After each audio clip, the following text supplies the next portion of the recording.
Hi,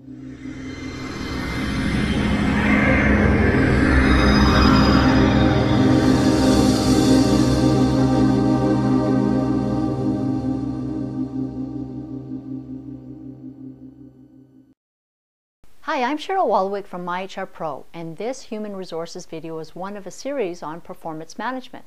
Today I'm going to give you important information on a very crucial part of performance management, and that crucial part is documentation. How does your organization document important things that happen with your staff? Sticky notes in a file? Or should the question be, does your organization document incidents that happen? With Alberta's growing economy, organizations are increasingly becoming busier and understaffed. At the time, it may seem unimportant to document key events that happen with your staff, but brushing off this task can have huge implications down the road. So what am I talking about when I say documentation?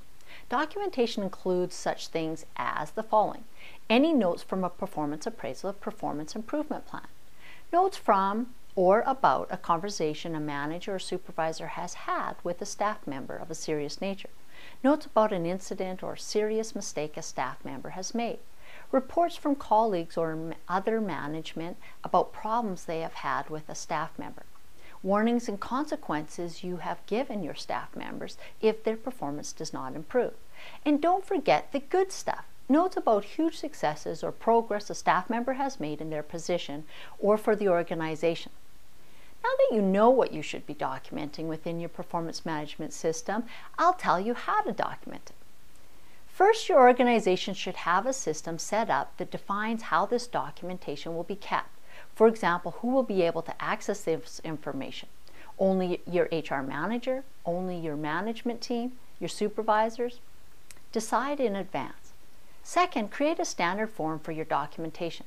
Always include the date, the people involved in the conversation or the department, if applicable, the basic scenario of what happened, what the implications are, what the reactions of the employees were, the consequences of what will happen, depending upon what the conversation was about, and what kind of follow-up is necessary.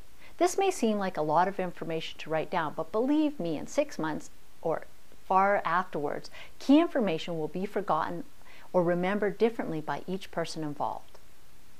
Thirdly, after you create this document, store it according to your organizational policy and share it with those concerned, such as the employees themselves. So now you know what to document and how to document it. Now I'm going to tell you 3 reasons why your performance management system needs these records.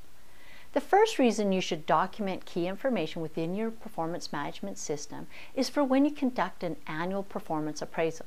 When it comes time to prepare for that meeting, well, half the work is already done. Performance appraisals are linked to compensation, promotions, benefits, and so on, so the information in these documents will help you make a decision about whether or not your staff member will be, say, receiving a raise or a promotion. Furthermore, with this documentation, it may become more apparent what type of coaching or additional training your staff members require in order to have performance improvement. The second reason you should document key occurrences that happens with the staff members in case you have to terminate someone. Normally, organizations have a system in place for terminating a staff member, and governments also have regulations that businesses must follow. Oh, and don't forget about unions and their regulations. By documenting all the events that happened with the employee, you now have evidence to support your actions in case the disgruntled employee decides they were fired without cause and sends a lawyer to your door.